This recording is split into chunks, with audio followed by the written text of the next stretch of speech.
Previously on Homesteady. There's a bit of a different spirit in the barn this morning. So Quinn, meet Quinn. Quinn is our loner buck. We'll have him for a few months. We'll get our girls bred. We'll get my aunt's goats bred. And then he'll go back to his owner. Time to play goat Tetris and put everybody in the right spots.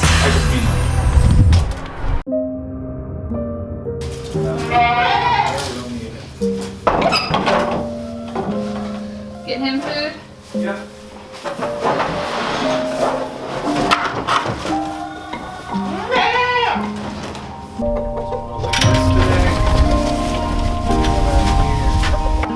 Today we are going to actually adjust the camera so we can see ourselves. Ooh, I didn't wear a hat today. Look at that hair. Hey, now you know why I wear hats more. Let's change it. The sun is. I usually wear a hat or a hood when my hair is crazy. I totally forgot today. So today we are upgrading a little bit of our watering system. Since Quinn has come on the farm, we have been, I don't want to say blessed with warmer weather because it just turned this out here into a muck pit. Mud. But we've had some warmer weather, so his waters haven't been frozen or anything. But we know it's going to get colder again, and Quinn's going to be here all winter. So we got to get some heated waters. Kind of another thing we're trying to avoid is going on the day-by-day basis of needing water. Right now, every day we have to come out and water, especially Ladybug. She has a smaller bucket. So we've got her a bigger watering system now. She'll be able to go a few days having water. It's just in case anything happens over the winter that we don't have access to water every day. We want to keep everyone as full as we can. We're out here every day, twice a day, checking on our animals. But if a water line were to freeze in the house somewhere and the water had to be shut off, or just any crazy thing happened, went off or something. Power went off, we don't have a well, you want to make sure your animals have at least a couple days worth of fresh, warm, thaw water. And so what we did, we have this big, huge water stock tank that we use for Ladybug. We got a stock tank heater to throw in that, which means now that giant stock tank is good for Ladybug for a couple days. And now the big blue bucket that Ladybug had goes to Luna. Then the bucket she was using with the goats goes to just the goats. Quinn gets his own. Everybody's happy and well watered. Happy and watered. So we got to get that stuff done. So let's get our stuff. So I'll put links below to all the equipment you're going to see in this video. We got an in-stock tank heater. This goes into what they call the bung, a little area where it drains all the water out. This gets plugged into that and kind of fills that hole so the water doesn't drain out. It heats the water, and then on the outside of the tank is where you would run your electric and plug it in. There's no chance of electrocution because the heat element is in the water, but the electric is not run in the water, which I like that. You've seen us use these before, these heated flat back buckets. We just got a 5-gallon for our big boy back there. Oh, and here he goes. He's opening up his, that's why I put a belt there, Quinny. Don't worry, he'll be out soon. Wind's trying to break out. So I got one of these big flat back buckets for him. And then one other thing I wanted to update you on. We said we would update that has been working really well. What's that mean?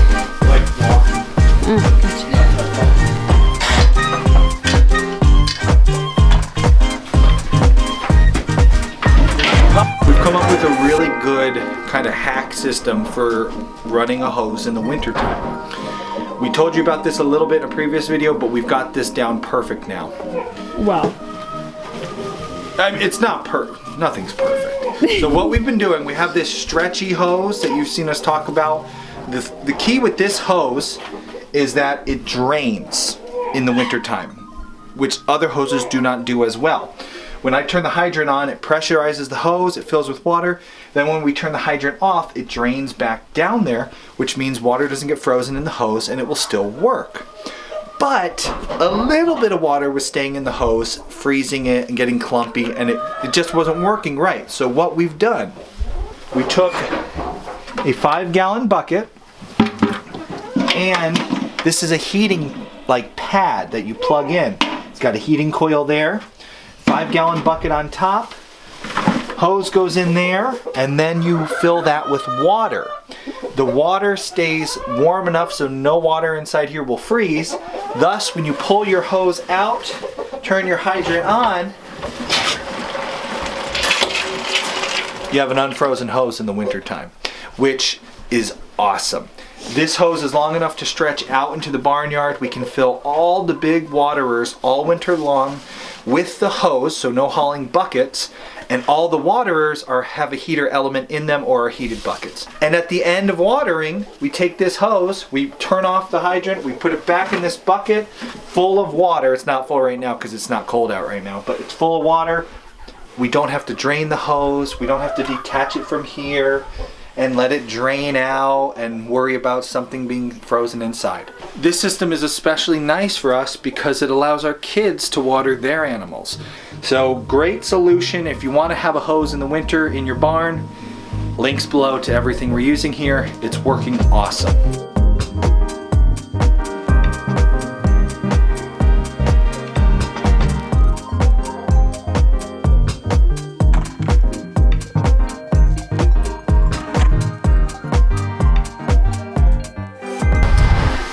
Well, it turns out we picked up the wrong stock heater. So we're going to have to go tomorrow and pick up the right stock heater. The one that we got was actually the one that goes in the tank with the cord in the tank, and I just don't like having the cord in the water and being out in the barnyard and everything. So we're gonna find the one that goes in the bung like I thought it was, and then we'll finish this video out once we got the right one. Maybe I'll do my hair for the next part of the video. Maybe not. Maybe I'll just wear a hat. Alright, well, off to Amazon or Tractor Supply, wherever we get this. We'll update you once we got it. Told you I'd have a hat on. I didn't feel like doing my hair. We got it. We picked up a Rubbermaid drain plug de-icer. So this little guy goes into the plug at the bottom, the bung, and on the outside of the livestock water is where the cord goes. There's no cord in the water, which is something I like. I don't like worrying about cords and water and electricity. It's just not a nice mix. The coils heat up the water, and this is supposedly good for all Rubbermaid stock tanks. So we'll update you through the coldest days of winter to see if it still works. But we're gonna go install this now in the barn because it's starting to rain. Well, it's raining. Already started.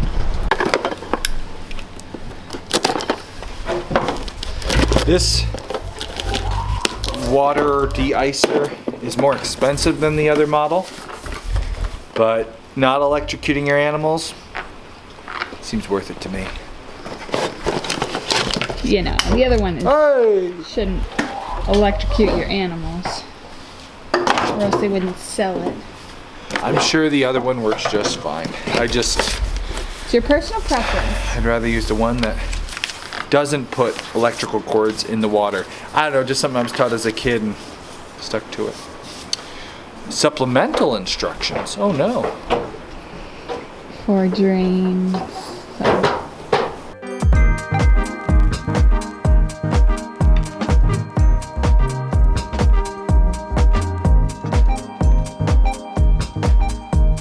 I didn't realize we actually have to take this off first. So, let's do that. I'm taking this whole existing assembly off and saving it for the future.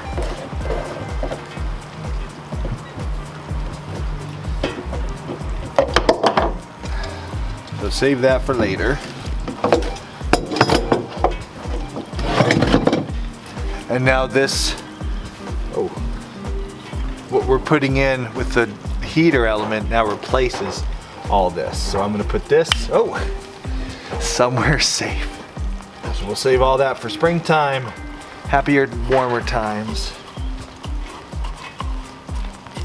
Put that inside our barn into storage. Here's how this works. We're going to put this on the inside of the stock tank. We're gonna thread everything through.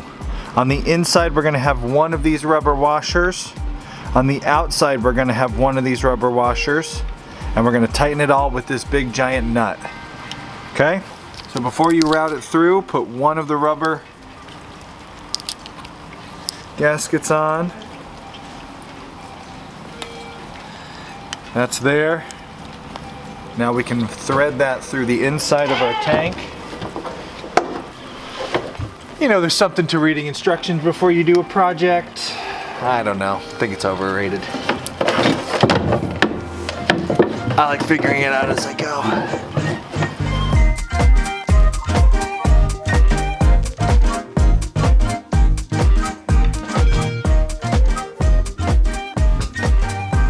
Before you screw this tight, make sure the inside of your tank, your heater element is in this slot, upright the right way. Looks good.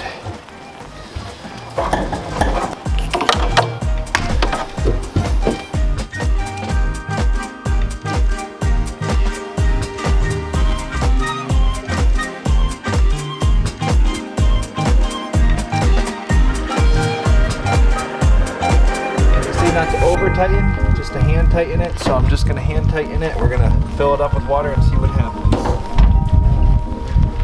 Yeah, that's gonna be okay.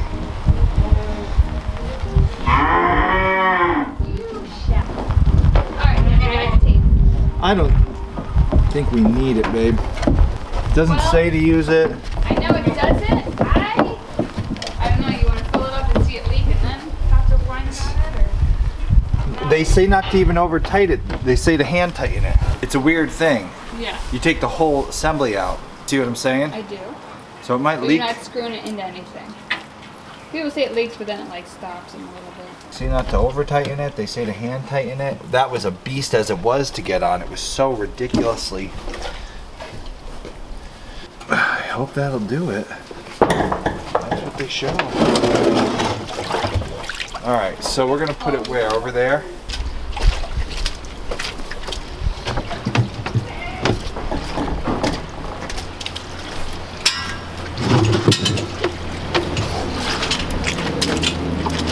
Of all days for me not to wear my monkey. I know, why didn't you? Because I was gonna go for a walk with the dogs. Oh. All days, ladybug. All days. You'll remember we did a video about, I think it was a mineral feeder we were working on in the summertime. Same kind of job. One of these like little random things, confusing, a little annoying. It was like 105 degrees that day and I was so cranky. It's cold today, it's rainy, but you know, at least it's not 105 degrees. Makes for a less entertaining video, that's for sure. More fun to watch me gripe and sweat. Sure is.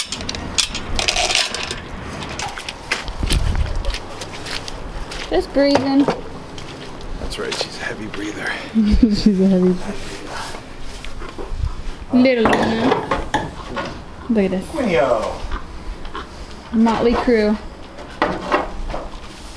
Alright, this thing. Try to fit through there, really.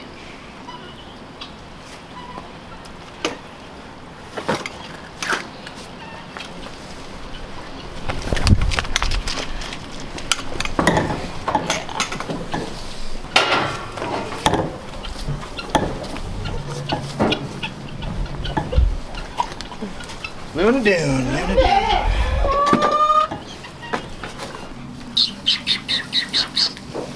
Luna.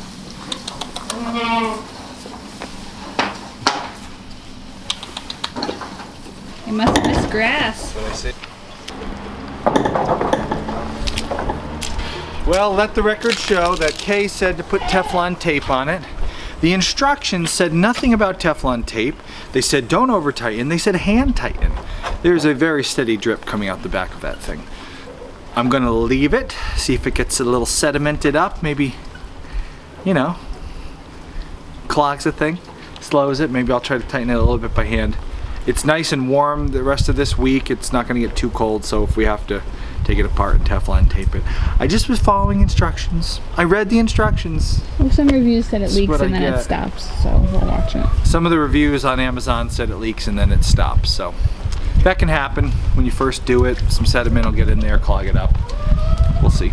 Give it a few days. All right, well, there's more exciting winter water solutions for you. Links below for all the gear, and we'll update you on how it performs in future videos. What do you think, Ladybug?